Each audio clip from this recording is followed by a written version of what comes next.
Previously on Dragon Ball Super 2, New Tournament of Power. Because of the many inquiries made by the Gods of Destruction about the location of the Super Dragon Balls in Universe 6 and 7, and also because of the Zenos' desire to see something similar to the Tournament of Power, Daishinkan and the Zenos decided to create a new Tournament of Power. But this competition has very different rules from the first. Now the tournament will no longer be held in an arena, but on a huge planet created especially for this event. Planet Arena. A planet the size of dozens of planets created by all the 12 Supreme Kais who created this place with the help of the Daishinkan. This immense planet is even tougher than the arena of the first Tournament of Power, and it is also incomparably larger. But it's not just the competition scenario that has changed. The rules have also changed a lot. Now the tournament will not just be a battle royale that will last less than an hour. Now the tournament will be a multi-stage competition, and each stage will have its own rules and challenges. In the first stage, 4 teams were created, each team formed by participants from the twin universes. That is, each of the 4 teams in a pair of universes.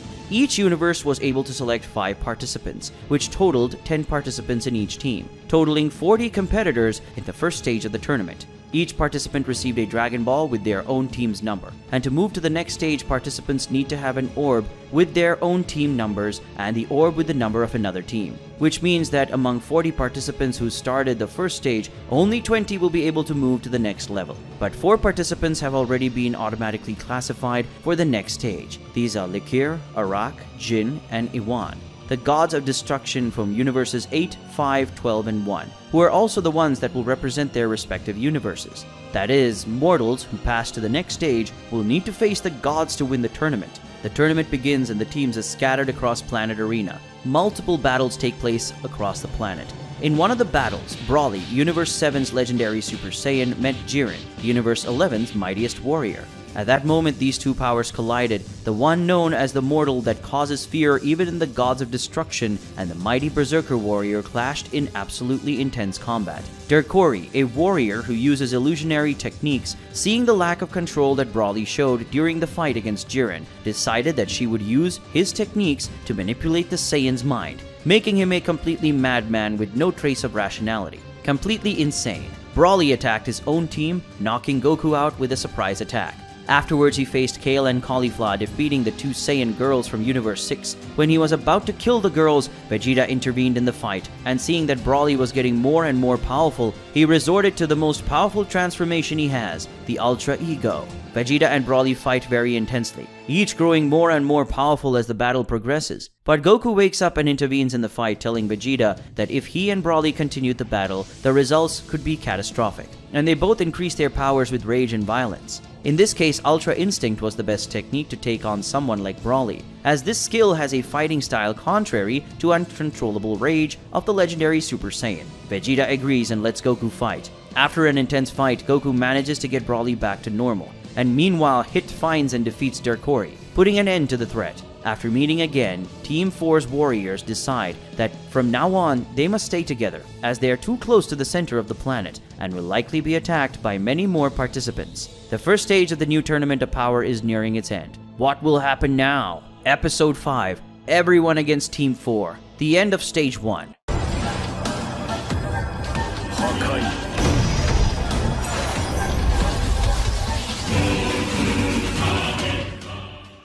All the members of Team 4 flew very high in the sky, at such altitude that only the clouds could be seen below them. They all flew towards the center of the planet, where they had to arrive to move to the next stage. At that moment, they realized something. Broly, Kaba, and Vegeta don't have the Dragon Balls needed to pass. Kaba and Vegeta were unable to take the orbs from the enemies they faced, as Frieza and Cooler fled before the fight was over, and when they beat the 3 women from Universe 2, they were so impatient that they just threw them too far, and didn't go after them. That is, they only have the orbs, but they were given to them at the beginning of the tournament. And in Broly's case, he managed to get rid of the orb that Maji Kaio had, but Goku gave his orb to Jiren after his defeat. That means Broly only has 1 orb now. Frost says that he, Gohan, and Piccolo defeated 2 Universe 2 warriors. He wanted to take the Dragon Balls from them as a prevention, but Piccolo and Gohan said that they already had the required amount of orbs to pass, so it was not necessary to take the orbs who were with them. Piccolo and Gohan justified their decision by saying that they trusted every member of their team to be able to get the orbs on their own merit, and still think so. Frost says they're two idiots. This is a competition. That kind of morality shouldn't apply there. But for everyone's happiness, he thought it might happen. And so when he defeated Shansa, Kamisaras, and Damon from Universe 4, he took the orbs from all of them in case the party members missed it. That was his job, to get as many group members as possible to move to the next stage. To pass, he will use the orb he took from Derkori when he knocked her out after meeting her again. Hit gives the Dragon Balls to Vegeta, Broly, and Kaba, and takes an orb for him. Vegeta doesn't want to accept it. He doesn't like the idea of being classified just because Hit gave him the orb. But Kaba argues that accepting those orbs is not a lack of merit. After all, they actually deserved those orbs as they defeated Universe 2's trio of warriors. As they didn't take the Dragon Balls from them, they can accept these orbs given by Hit as if they were the ones they didn't take from them. Strangely, that logic used by Kaba is accepted by Vegeta. The Prince of the Saiyans says that it still doesn't seem worthy of him. But there is a point in what Kaba is saying. Goku says that if everything is okay and everyone has the required amount of orbs to pass, they just need to arrive at the destiny. After a few minutes of travel, they finally reach the center of the planet, and lowering the altitude they can see a large tower. That was certainly the meeting place. They fly towards the tower, but many energy shots are made towards them. They dodge all the shots, and then they see the authors of those shots are the participants of Team 2, Paparoni, Panchia, Bolarator, Koitsukai, Majikayo, Napapa, Obni, Lubalt, Mediope, and Dium. The 10 warriors of Team 2 are all gathered. Goku asks what they want. Paparoni replies that they need Dragon Balls to move on to the next step, and for that they will take Team 4's orbs. Piccolo says that he has already imagined that something like this would happen. The losers would gather in the center to, as a last hope, take the orbs of those who are close to completing the journey. Paparoni doesn't like Piccolo's words, so he says, "Who are you calling a loser, Green Man? I will teach you all a lesson. Prepare to behold the power of Aniraza once more." But before Paparoni could even do anything, Hit using the time skip got to the Team 2 participant and landed a blow that immediately knocked him out, leaving everyone in awe. Goku complains, "Hey Hit, why did you do that? Catching people off guard like that is not cool." But the Universe 6 assassin replies, "Don't be an idiot. We don't want more trouble than necessary. With that man out of the way, they won't be able to become that giant monster." Very angry, Panchia, Koitsukai, and Bellator make a fusion, becoming Koichirator, and after doing so, they go towards Hit to attack. But before reaching Hit, Koichirator is hit by a double energy attack in the center of the body. This attack was made by Gohan and Piccolo, who combined Maken Kosapo and Masenko. After that, Gohan says, "From now on, we'll all fight as a real team." Frost, seeing something that surprises him, warns the others, "Hey, look around us!" At that moment, the members of Team 4 notice the group of enemies are approaching from all sides. Seeing this, Caulifla says, "Looks like those idiots who didn't get the orbs are all going to focus on us." Piccolo says, "It's natural that they would do that. We're the ones with the most variety of orbs, after all." But Vegeta gets really mad about it, and he transforms into Super Saiyan Blue. He says, "Those damn vultures! I'm tired of these games! I want everyone to go to hell!" Goku, seeing Vegeta transform, also transforms into Super Saiyan Blue, as he says with an excited smile on his face, "Vegeta is right. Since there are so many, we don't need to save so much power. Let's break it down." At this point, everyone decides to use transformations too. Caulifla and Kaba transform into Super Saiyan 2. Kale transforms into a legendary Super Saiyan. Broly transforms into a Kari form. Frost uses the form with 100% unleashed power. Gohan uses ultimate form. Piccolo uses his form with the potential released. And Hit unleashes more power in an energy aura. Team 4 is now prepared for this great, desperate battle to come. With many enemies coming from all directions, Team 4's warriors spread out, each heading in a different direction to face a group of enemies. Ganos flies towards Goku at full speed. He shouts saying that this time he will win, but Goku, saying he doesn't have time to pay attention to him this time, lands a powerful punch on the Universe 4 warrior, who's very surprised by the Saiyan's power and is thrown far away. After that, Vegeta, coming towards Goku while accumulating energy in his hands, shouts for the rival to get out of his way, and then fires the attack. Goku, scared, does as Vegeta says, moving out of the way of the attack with an instant transmission. Vegeta's attacks hit Obuni, who was coming up behind the protagonist to attack him. Teleporting to Vegeta's side, Goku thanks him, but he says he wasn't taking any real risk there. Vegeta tells him to shut up and just thank him for the help.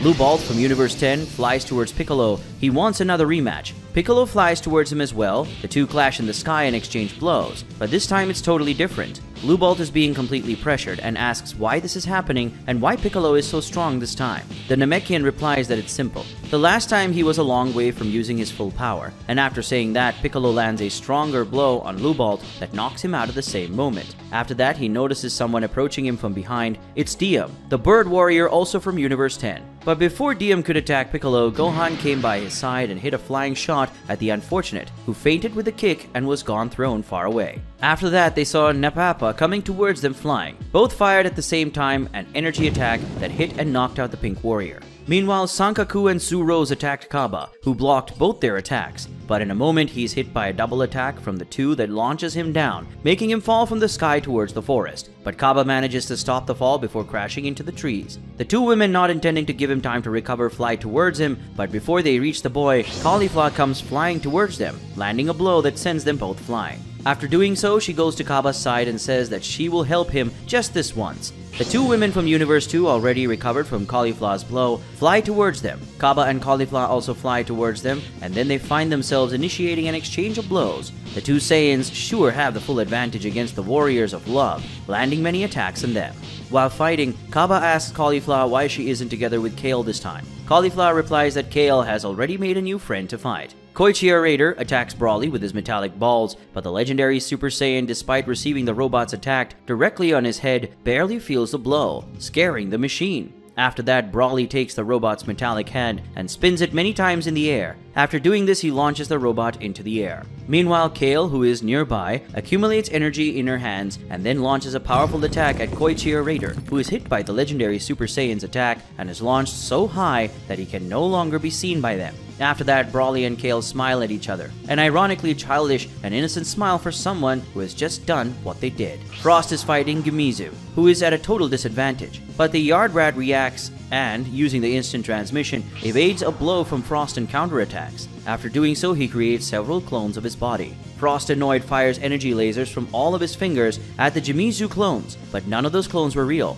and in fact the real Gimizu appears behind him to hit him with a kick, but Frost smiles. He's been waiting for that, and then he grabs the Yard Rat's leg with his tail, surprising the Universe 2 warrior. With Gimizu trapped by his tail, Frost punishes the Yard Rat with numerous blows. But as this happens, Hamira, who is far below them, hiding in one of the trees in the forest, takes aim at Frost to fire an energy blast at him. But suddenly he is hit by a blow to the neck and then he passes out. Who attacks Hamira was hit. He had noticed the sniper hiding in the place and took advantage of his distraction with Frost and Gimizu's fight to attack him off guard. It didn't take long for the battle to be over, and Team 4's warriors managed to defeat every other participant on the planet who didn't get the orbs needed to advance in the competition. After doing so, the warriors returned to their power base, and then headed towards the tower at the center of the planet, leaving the losers scattered across the region.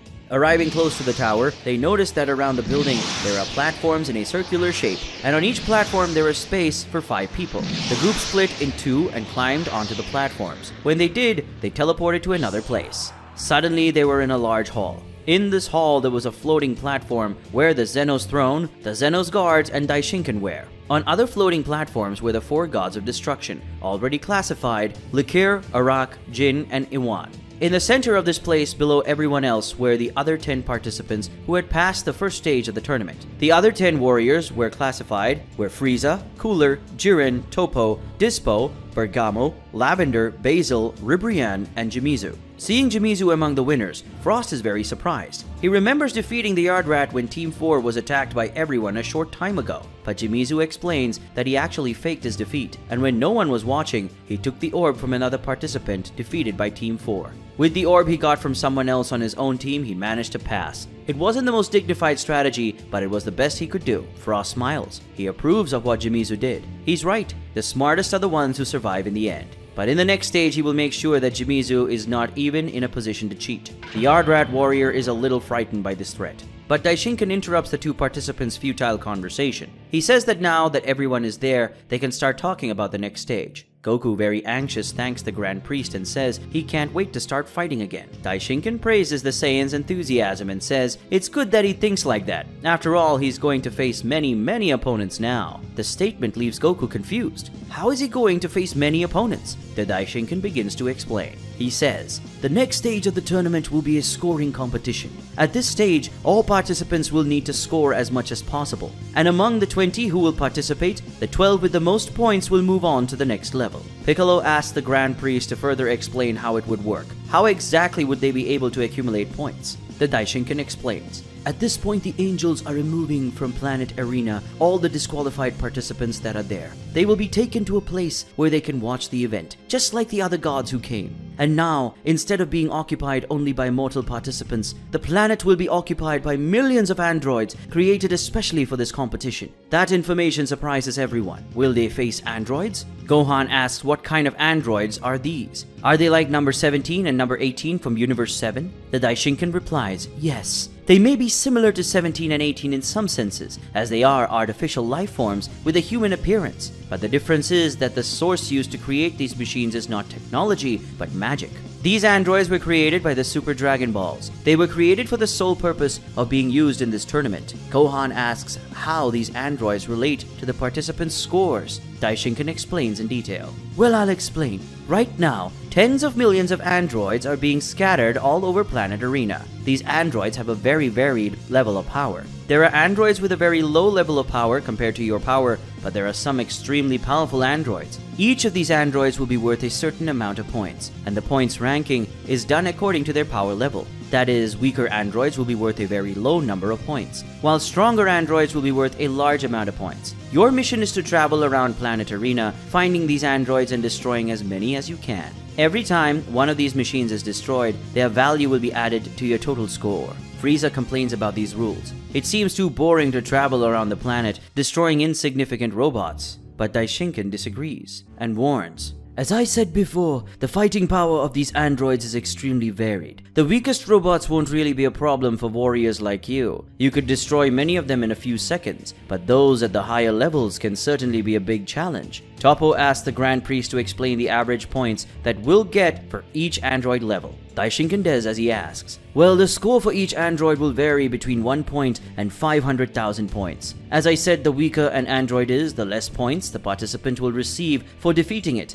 And the stronger it is, the more points it will be worth. The difference between the weakest and strongest android is absolutely astronomical. Among all these androids, there are 3 that are especially powerful. Facing them will be a great challenge for any of you, even the most powerful. Upon hearing the last piece of information, most participants get very tense. But some warriors are excited about this, like Goku, who says it would be a very interesting fight. Daishinkan raises both hands, and then an aura of magical energy quickly surges around the participants and then disappears. Caulifla, suspicious, asks what he did. The Grand Priest explains, at that moment I used a magic power that will give you a special ability that will allow you to see the score an android is worth the moment you look at it. That is, every time you look at an android, you will instantly know the score you will get if you defeat him. But not only that, you will also be able to detect their presence with your vision, even if they are at a distance. This will make it easier for you to find them on such a huge planet. In addition, you will also have your scores in real time in your views. In short, you will have in your views complete information about everything you need to know about this game.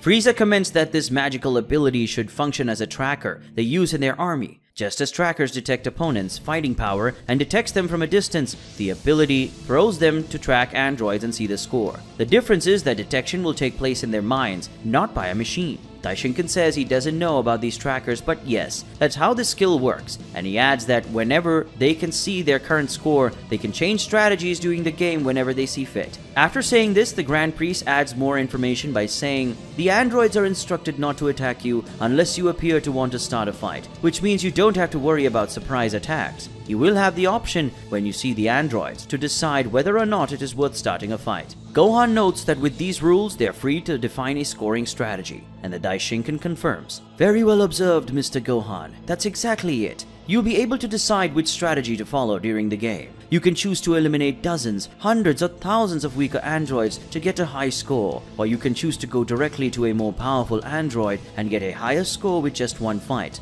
On the other hand, if you feel that the current score is too low, you can choose to go after stronger enemies to increase your score. Also, in case you are satisfied with the current number of points, you can choose to defeat weaker enemies to increase the score more smoothly. The strategy that each of you will follow will depend on many things, including the power level of you or the group. When he says the word group, Daishinkan remembers something else, so he adds, "Speaking of group, there's another thing that's important to mention. In case you defeat an enemy in a group, the score that enemy is worth will be divided equally among the group members. That is, let's use as an example that 2 warriors destroy an android worth 100 points, in which case each warrior will receive 50 points. If 4 warriors do this, the score for each will be 25 points and so on. That way, weaker warriors who want to gain more points by defeating a more powerful enemy will have the option to fight as a team." Hearing that information, Bergamo, Lavender and Basil are very happy. After all, they love to fight as a team. Piccolo also liked those rules. It's a type of competition that allows competitors to create and adapt their strategies according to each one's need. But Goku only wants to know one thing: where to find the strongest guys. He asks the Daishinkan that. The Grand Priest replies he won't reveal anyone's exact position. Goku will have to search the planet for them. This saddens the Saiyan, but he knows he's going to find these guys one way or another. Daishinkan adds one more rule. Another important rule is that at this stage of the tournament, the participants must not fight each other. Your only opponents are the androids. Any participant who attacks another participant will be disqualified all the same. After that, the Grand Priest adds the last information. Well, now for a final piece of information. The second stage of the tournament will have a time limit of 1 hour, which means you have 1 hour to get as much of a score as you can. With the power that I have given you, you will be able to see the location of enemies, the points that each of them is worth your score. You will also be able to see a timer in real life. Hearing that, Goku gets completely scared and then he complains, "What? You mean we only have 1 hour? But will I have time to find these strong guys?" Daishinkan, intending to end that conversation, says, "Well, now all the rules are explained. I believe there is no more doubt. It's time to start the second stage of the new Tournament of Power. I wish you all good luck." Daishinkan makes a motion with his hands, and then all 20 participants disappear from that place. Suddenly, all the members of Team 4 are on the outside of the planet again.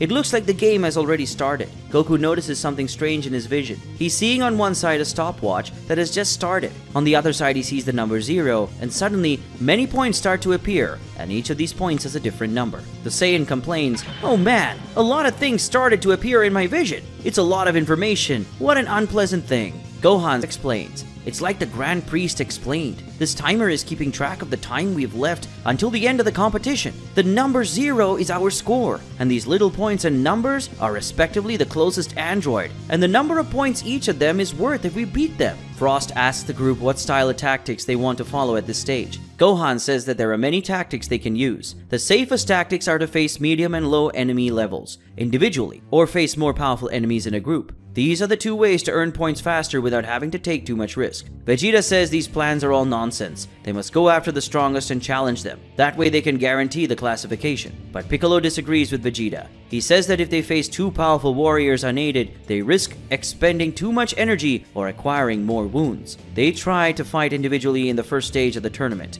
and the only results in bad things. The best they can do is act in a group. He says he doesn't really like working in a team, but Piccolo has a point. Maybe it's better to do it this time. But Goku protests. How is he going to find the strongest guys like that? He wants to fight them. Caulifla agrees. She wants to test her limits too. What fun is a tournament of power if she can't use all her power? Gohan tells Goku it's okay. They can look for strong enemies, but they must stay together and fight together. This can be an effective way to gain points faster. They don't necessarily need to fight together, but they should fight not too far apart from each other, so they don't get separated and have the possibility to help someone who is in difficulty. Although some of them don't like it, they all agree with this idea. Vegeta says he's up for it. He doesn't mind fighting next to them, but he won't accept that they interfere in his fight. Everyone agrees to these terms. It's the best thing they can do to keep the team together. Suddenly, everyone is scared when a supernova comes towards them. The members of Team 4 immediately need to flee from where they are, and the attack crashes into the ground and creates a huge explosion in that region. Caulifla, surprised and annoyed, asks who attacked them. The android shouldn't attack them, right? But whoever did that was Frieza. Seeing who attacked, Piccolo asks Frieza what he thinks he's doing by attacking them like that. Participants are not allowed to attack each other at this stage. They must only fight the androids. But Frieza, with a cynical smile on his face, asks for forgiveness and justifies his act. Please forgive me. What just happened? It's just that I ended up tracking some enemies in that direction and launched an attack. But I didn't see you were there. I must have misdirected the attack. I'm still getting used to using this skill, so I'm a little confused. Vegeta, annoyed, says, Stop pretending, Frieza. You were trying to hurt us. Admit it at once. Frost, looking at Frieza, says, Hey Frieza, don't think I've forgotten what you did to me in the first tournament. I will still have the opportunity to take revenge. Frieza says he doesn't have time to waste with amateurs. He has better things to do. Frost gets very angry and intends to give an answer, but they stop arguing when they see a group of androids approaching. By looking at them, participants were able to measure their level. Their scores ranged from 1 point to 10 points. Disdaining enemies, Frieza says, they're just worms. Frieza blows and then a current of strong air hits the android and blows them all. Frieza's scores, which was previously 0, is now 55. This disappoints the Emperor, who had expected a little more. Cooler, who wasn't far away, yelled at Frieza as he watched something from the sky, and it formed a supernova. Cooler says, Hey Frieza, there's some worms in that direction. Cooler launches the supernova towards a mountain. The mountain completely explodes, and all enemies that could have been there are sure to have died. After doing so, he says, Only 320 points? What a joke! Frieza calls his brother saying, Come my brother, let's look for stronger enemies. There's nothing worthwhile in this place. Frieza and Cooler fly out of there. Hit agrees with them and says, They're right, we should start looking for enemies too. Team 4 also started to encounter many enemies. As they traveled around the planet, they decided to attack different types of androids to measure the average power of each of them, so they could understand what to expect from each scoring level. Team 4's warriors searched for the android individually or in pairs, but despite this, they tried not to stray too far from each other. Seeing a group of dozens of androids coming towards him, Frost measured their power and saw that it varied between 1 and 10 points, saying that they were just trash. Frost created a large globe of energy and fired at them, destroying them all at once. His score went to 211 points. Kaba and Caulifla also headed towards a group of androids whose power ranged between 10 and 50 units, and realizing the Saiyans' fighting intent, the machine surrounded them. But the two destroyed each of the robots with a single attack. It was even boring for them. At the end of that real run, they got about 150 points each. Vegeta, seeing a group of enemies, also calculates their power. The points range from 50 to 100 points. Seeing that, he comments, Interesting. Those guys have a power level close to Frieza's when we fought him on Namek. A few years ago, I would have found these enemies completely terrifying, but now they're just trash. Vegeta points his hands at them and fires a big bang attack. The energy explodes in their midst and instantly destroys them all, as if they were just insects. He scores 657 units. Goku is flying over a mountain when he sees 5 enemies and their score ranges from 100 to 300 units. He flies towards them to fight. Combat begins and Goku realizes that their power level is close to the power of the androids when they attacked Earth. But that's not a big deal for him these days, so he quickly destroys all opponents, even fighting in base form. Goku has 903 points. Gohan and Piccolo fight in the sky against a sextet of androids, each of them faced with 3 enemies, and both in base form. The score each android was worth ranged from 300 to 500. Piccolo notices that these androids' power was similar to Cell's power, and Gohan agrees. He remembers that power very well. Piccolo manages to quickly destroy all 3 opponents. Gohan could defeat the 3 of them in base form, but not wanting to take too long to not have to make Piccolo wait, he transforms into Super Saiyan. After doing so, the Earthling Saiyan destroys all androids quickly. Piccolo now has 1,000 points, while Gohan has 1,213. Kale and Broly faced 4 robots. Each of them faced 2 enemies. The score level of those robots ranged from 500 to 2,000 points. The robots were pretty powerful, and that's why Kale was transformed into a legendary Super Saiyan, but Broly is still fighting in base form. With some fighting time, they managed to win. Broly got 3,800 points, while Kale got 3,118 points. Hit was facing 2 opponents. One of them had a power level of 2,450, and the other of 3,000. The moment they were facing each other, but the next,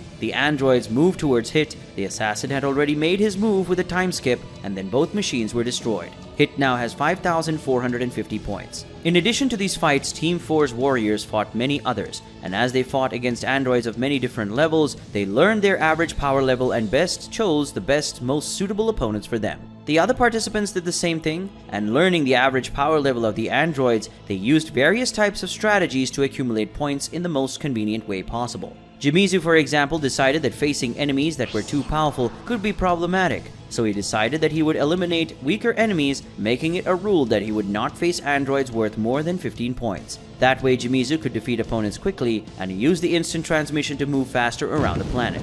Using the skill given by Daishinken, he would track enemy groups and go directly to them, quickly eliminating them and accumulating points. Universe 9's trio of wild warriors, Bergamo, Basil, and Lavender, decided to use a different strategy. They faced stronger androids, which were worth up to 5,000 points, but they did it using their good teamwork. Dispo raced across the planet, destroying every android he saw. The weaker ones he destroyed as he ran, without even needing to stop his movement, but sometimes he encountered more powerful ones that made him need to waste a few seconds or minutes fighting. Toppo and Jiren decided to use a different strategy. They decided to ignore all the weaker androids and go in search of the more powerful androids. The idea is to guarantee classification with a single fight. After some more time, Team 4's warriors encountered new enemies. This time they decided to risk facing slightly stronger enemies with the intention of getting a faster score. Frost was now fighting an android that was worth 1,520 points. The Universe 6's warrior chose this enemy with the score level because despite being considerably strong, he could still destroy that enemy without needing to use too much power and forms and greater expenditure of energy. Frost fought this android in the sky, and as they exchanged blows, the mortal landed many attacks on the machine.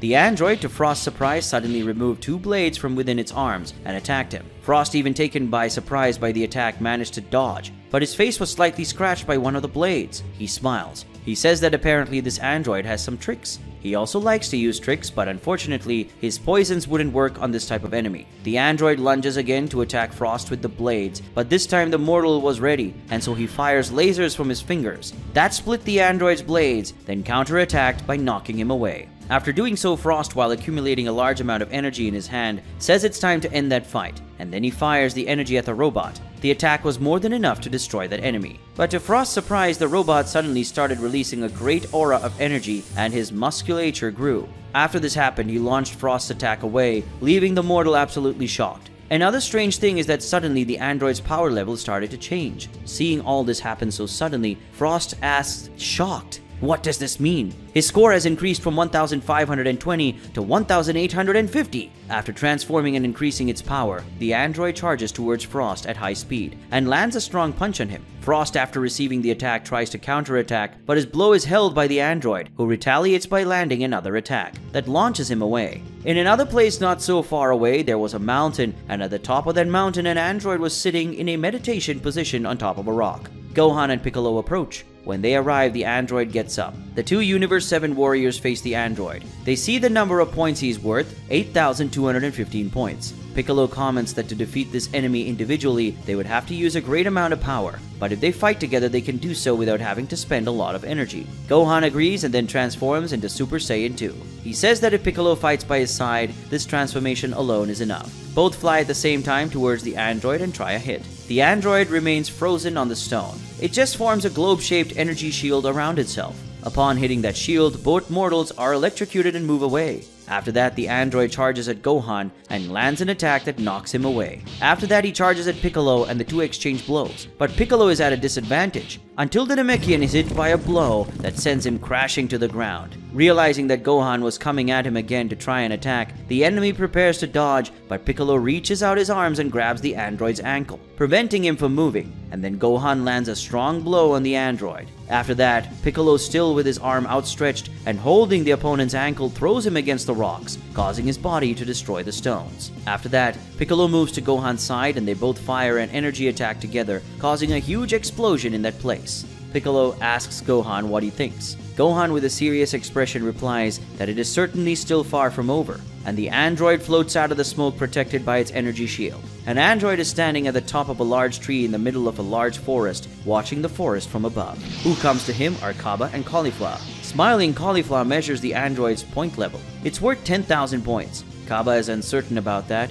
Wasn't that enemy too strong for them? Cauliflower says yes individually, but if they fight together using all their power, surely they can win. but Kaba disapproves that strategy, asking whether it is wise to expend energy in this way. But Caulifla doesn't care about his words and transforms into Super Saiyan 2. When she does, the android understands that they want to fight, so he rushes towards them. Kaba, seeing that there was no other option, transforms into Super Saiyan 2 as well, and they both head towards the android. They exchange blows at the same time, but the android has the upper hand, causing both Saiyans to back off. Caulifla, seeing the power of the enemy, says, "Damn, I think I miscalculated a little." Kaba, while being grabbed by the android in the neck, asks with an ironic tone, "Do you really think so?" The android launches the boy against the girl and they both collide and fall into the forest. Two androids were standing on a tree branch in the middle of the forest when Broly and Kale approached. Measuring the power of the androids, they saw that one of them was worth 20,000 points and the other was worth 50,000 points. Kale is a little unsure. They seem to be very strong. Broly tells them that he will face the strongest. Since fighting that man named Jiren, he has decided that he needs to improve his self-control so that he doesn't hurt others anymore.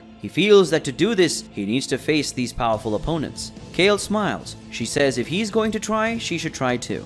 The two transform. Broly goes into Ikari form while Kale goes into Super Saiyan. The two advance towards the androids and attack them. The android blocked their attacks, and the impact is so great that it destroys many trees around them. Hit walks into a cave. Along the way, he meets many androids, all of which have a point level between 100 and 500. Hit says they're not what he wants, but getting some easy points wouldn't be a bad thing. Realizing the assassin's intentions to fight, the androids charge towards him, but in the next moment they're all destroyed. Hit in a single time skip eliminated them all, scoring more than 15,898 points. After doing so, he proceeds to a deeper region of the cave where he finds an android sitting, and the score for that android was 100,000 points. Knowing that Hit wanted to fight, the android gets up, but at the same moment he gets to his feet, the assassin is already close to him, striking a blow to the robot's chest. But to Hit's surprise, despite having a part of his chest dented, the android resists the attack and counterattacks, but he fails to land a blow on Hit, who uses time skip to distance himself. Hit says that apparently that fight will take a little longer than he imagined. On a rock situated in the center of a large lake, an android is standing looking at the sky. Suddenly, several pieces of other androids fall from the sky into the water. Vegeta was the one who did this from the sky as he faced the android. Smiling, the Prince of Saiyan says, "If I defeat you, I'll get 250,000 points, right? Well, it's the best way. I don't want to have to waste time with a lot of this rubbish." Vegeta transforms into Super Saiyan God, and then charges towards the android to land a punch on him. But when Vegeta tries to deliver the punch, the android simply disappears in front of him, and the pressure of the Saiyan's punch destroys the rock the robot was on, and opens a temporary hole in the lake. Then the android appears behind Vegeta, ready to land an attack on him, surprising the Saiyan Prince with his speed. But Vegeta immediately dodges and he transforms into Super Saiyan Blue. After that, the prince smiles. Now he realizes that the creature was really powerful. He could give him some fun. Very high in the sky above the clouds, an android floating while looking down. Then someone breaks through the clouds and comes face to face with him. It was Goku. Facing the android while smiling, he says, 300,000 points, huh? Not bad. Goku transforms into Super Saiyan Blue, then flies towards the android to start a battle. The second stage of the Tournament of Power has finally begun. This time, the participants must not fight each other, but face numerous enemies in order to accumulate as many points as possible. Many androids are scattered across Planet Arena, and the warriors are encountering increasingly powerful enemies and starting battles that will apparently be very difficult. Who will be the 12 participants who will be able to accumulate the most points and move on to the next stage to face the gods of destruction? Find out in the next episodes.